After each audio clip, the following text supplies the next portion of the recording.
আসসালামু আলাইকুম। আপনার ফোনের জিমেলটি কিভাবে ডিলিট করবেন? আপনার ফোনে কি অনেক জিমেল হয়ে গেছে? আপনি চাইলে খুব সহজে আপনার ফোনের জিমেলটি ডিলিট করে দিতে পারবেন আজীবনের জন্য। তো এই কাজটি আপনারা কিভাবে করবেন? তার আগে ছোট্ট একটি কথা বলবো, যারা আমার ফেসবুক পেজে নতুন, অবশ্যই আমাদের পেজটি ফলো করে রাখুন এমন গুরুত্বপূর্ণ নতুন নতুন ভিডিও পাওয়ার জন্য।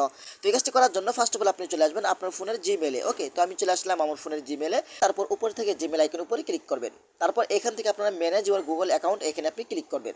এখানে ক্লিক করার পরে কিন্তু আপনার সামনে এমন একটি অপশন শো হবে। আপনি উপর থেকে ডাটা অ্যান্ড প্রাইভেসি, এখানে আপনি ক্লিক করবেন। এখানে ক্লিক করার পরে কিন্তু আপনার একদম লাস্টে নিচে চলে আসবেন। আসার পরে কিন্তু এখানে আপনি পেয়ে যাবেন ডিলিট ইউর গুগল অ্যাকাউন্ট, এখানে আপনি ক্লিক করবেন। তারপর এখানে আপনাকে বলছে আপনার জিমেলে কোনো ধরনের যদি তথ্য থাকে আপনি চাইলে এখান থেকে ডাউনলোড করতে পারবেন। তো আমরা ডাউনলোড করবো না, আপনি একদম লাস্টে নিচে আসবেন। আসার পর এখান থেকে দুইটা টিক মার্ক দিবেন। তারপর এখান থেকে ডিলিট অ্যাকাউন্টে ক্লিক করলে কিন্তু আপনার ফোনের জিমেলটি ডিলিট হয়ে যাবে আজীবনের জন্য। আপনি চাইলে এভাবেই খুব সহজে আপনার ফোনের অতিরিক্ত জিমেলগুলো ডিলিট করতে পারবেন। তো আশা করি ভিডিওটা শেয়ার করে দিবেন। ধন্যবাদ সবাইকে। আসসালামু আলাইকুম।